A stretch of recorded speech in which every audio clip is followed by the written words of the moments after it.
पहुंचा जब मदीना शरीफ, मेरे नबी से जब मुलाकात हुई, जाकर बैठा, मुलाकात किया, अर्ज करने लगा आप ही मोहम्मद अरबी हैं? मेरे नबी ने फरमाया हाँ। कहने लगा कि चांद के 2 टुकड़े करने वाले आप ही हैं? नबी ने फरमाया हाँ। कहने लगा बड़े बड़े मौजज़े दिखाते, क्या कोई मौजज़ा मुझे ना दिखाएंगे? छोटा मौजज़ा मुझे भी दिखा दें, मैं तो इतना लंबा सफर करके आया हूँ। आप तो इतने इतने बड़े मौजज़े दिखाते हैं कि चांद के 2 टुकड़े कर देते। आप तो इतने इतने बड़े मौजज़े दिखाते हैं कि पत्थर कलमा पढ़ते। आप तो इतने इतने बड़े मौजज़े दिखाते हैं कि आप इशारा करें तो दरख्त चल के आते हैं। क्या मेरे लिए कोई छोटा सा मौजज़ा नहीं दिखाएंगे? मेरे मुस्तफा ने फरमाया तू जो आज जिंदा है ये भी मेरा मौजज़ा है। जो जिंदा है ये भी मेरा मौजज़ा है। ये समझा ही नहीं। अर्ज करने लगा क्या मतलब? नबी ने फरमाया याद कर एक जमाना गुजर गया, तू गुजरा था इन जंगलात से, फला फला जगह से, तूने किसी बच्चे को नाला कुदाया था। हाँ हाँ। नबी ने फरमाया जिसको कुदाया था वो बच्चा मैं ही था।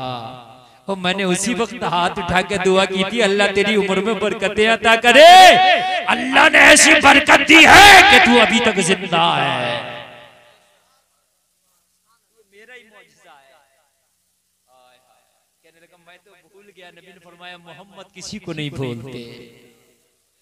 मेरे नबी फरमाते मैं तो उस पत्थर को भी पहचानता हूँ जो मेरी बैसत से पहले मेरे ऊपर दुरूद पढ़ता था। मेरे नबी दुरूद पढ़ने वाले हजर को पहचानते हैं, तो मोहब्बत करने वाले बशर को कैसे नहीं पहचानेंगे? क्यों नहीं पहचानेंगे? कहने लगे जब बात ये है तो फिर मुझे भी कलमा ही पढ़ा दे।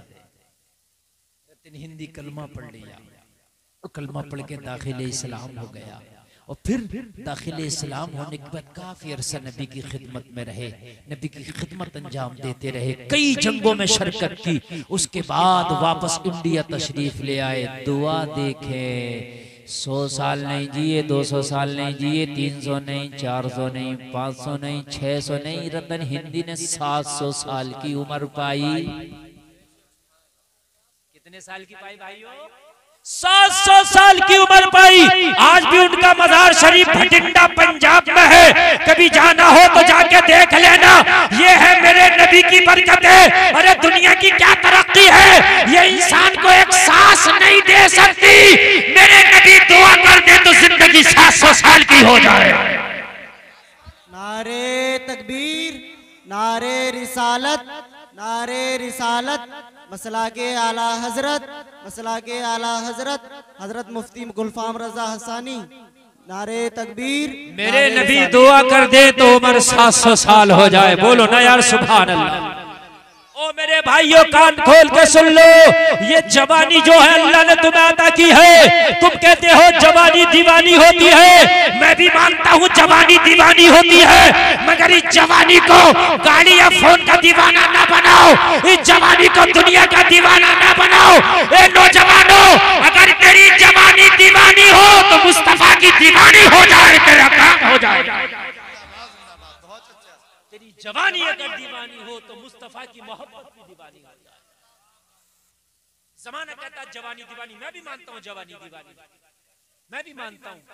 बिलाल ने सर चढ़ के कहा था जवानी दीवानी। उमैया कोड़ा मार रहा था, अब तो नबी का कलमा पढ़ना छोड़ दो। कहा कैसे छोड़ दूं, दीवानगी जो मुस्तफा से हो गई है।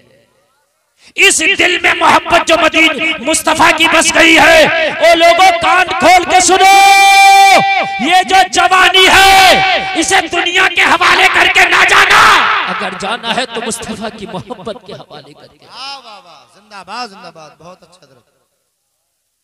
मुस्तफा से मोहब्बत कैसी होती है भी सुन लीजिए, वो भी मैं आपको बता दूं मोहब्बत कैसी होती है।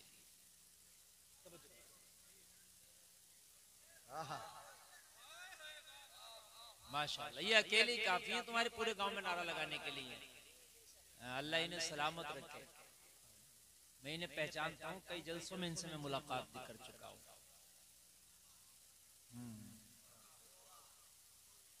अल्लाह सलामत रहे। मेरे भाइयों, मोहब्बत किसे कहते हैं सुन लीजिए। मोहब्बत खाली इसका नाम नहीं कि फूलों की तुमने फातहा दिला दी, बहुत अच्छे से 2000 के मगजियात लाके कीमती बढ़िया पूरी बना ली, कीमा बना के महल्ले वालों खिला दी।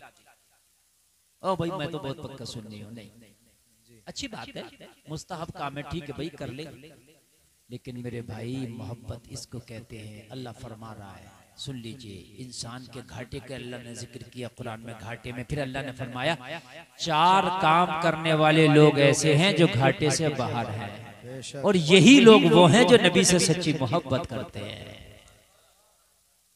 भाई सच्ची मोहब्बत खाली नारों से नहीं होगी, ये खोखले हैं।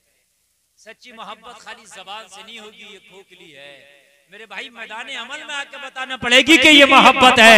अल्लाह ने फरमाया घाटे से बाहर होना चाहते हो, वो लोग कान खोल के सुनो, जो लोग घाटे से बाहर हैं अल्लाह ने उनका जिक्र कर दिया, इल्लल्लज़ीना आमनू, जो घाटे से बाहर हैं उनमें से एक वो है जो ईमान लेकर के आए। बेशक सुभान अल्लाह। कैटेगरी वो है लोगों की जो ईमान लेकर के आए, ईमान वाले घाटों से बाहर, ईमान वाले। अल्लाह ने फरमा दिया घाटे में है, लेकिन जो ईमान लाए वो इससे। अब ईमान वाले तो आप सब है अल्हम्दुलिल्लाह, जितने बैठे हैं, जितनी बच्चियां बहनें बैठी हैं, जितने बच्चे नौजवान बैठे हैं, सब ईमान वाले अल्हम्दुलिल्लाह। ईमान वाले ना होते तो जलसे में क्यों आते भाई? हमारा जन्ने गालिब तो यही आप ईमान वाले, बाकी तो अल्लाह जानता दिलों के हाल को। लेकिन खाली ईमान से भी काम नहीं चलेगा। अल्लाह ने फरमाया इल्लल्लज़ीना आमनू, वो घाटे से बाहर है जो ईमान लाए, वो आमिलु सालिहात, और जिन्होंने नेक अमल किए। नेक अमल भी जरूरी है मेरे भाइयों, खाली ईमान ले आए और ईमान लाने के बाद में नेक अमल की तरफ देखा ही नहीं। अल्लाह ने फरिश्ते को हुक्म दिया हजरत जिब्रील को कि जाओ फला बस्ती को लौट दो, पलट दो, उसका तख्ता पलट करो। और उसकी मौला उस बस्ती का, उसमें तो एक तरह बड़ा नेक बंदा रहता है, बहुत नेक बंदा है। रब ने फरमाया सबसे पहले उसी का तख्ता उलट करना जिसको तू नेक बता रहा है। अल्लाह, अर्श की मौला किस लिए? कहा वो खुद सजदे जरूर करता है, मगर बस्ती में जब लोग गुनाह करते हैं तो किसी को रोकने की कोशिश नहीं करता। तामुरूना बिल मारूफ व तनहौना अनिल मुनकर भी बनना होगा। तुम जो कहते हो हमें क्या जरूरत पड़ी है मौलाना, हम क्यों बुराई लें, हमें क्या जरूरत है, मेरा तो इलेक्शन खराब हो जाएगा, मेरे तो वोट कट जाएंगे, वो जलसे में आने वाले कान खोल के सुन, इलेक्शन की बुनियाद पे तू नहीं बैठ सकता, तेरे वोट कट जाएंगे, इस बुनियाद पर नहीं बैठ सकता। अब कोई नबी नहीं आने वाला, बुराई को रोकना तुम्हारा ही काम है, भलाई का हुक्म देना तुम्हारा ही काम है। बेशक सुभान अल्लाह। नारे तकबीर, नारे रिसालत, उलमाए अहले सुन्नत, मसलके आला हजरत, फैजाने आला हजरत, अजमत मुस्तफा कॉन्फ्रेंस, हजरत अल्लामा मौलाना मुफ्ती गुलफाम साहब किबला, नारे तकबीर, नारे रिसालत। सोचते हो हमें क्या जरूरत पड़ी है, हमें क्या जरूरत पड़ी है, मियां वो कर रहा तो करने दो। और मेरे भाई तुझे जरूरत पड़ी है, इमाम हुसैन को क्या जरूरत पड़ी थी कूफा जाने की, अच्छे खासे मदीना शरीफ में तो रह रहे थे ना। सबसे अच्छा शहर दुनिया का मदीना, जहां नाना का रोजा वहां रह रहे थे, क्या जरूरत थी? मगर यजीद की दबंगई को रोकना जरूरी था, उसकी गुंडागर्दी को रोकना जरूरी था, यजीदियत को मिटाना जरूरी था। इमाम हुसैन ने मदीना से सफर करके करबला पहुंचे।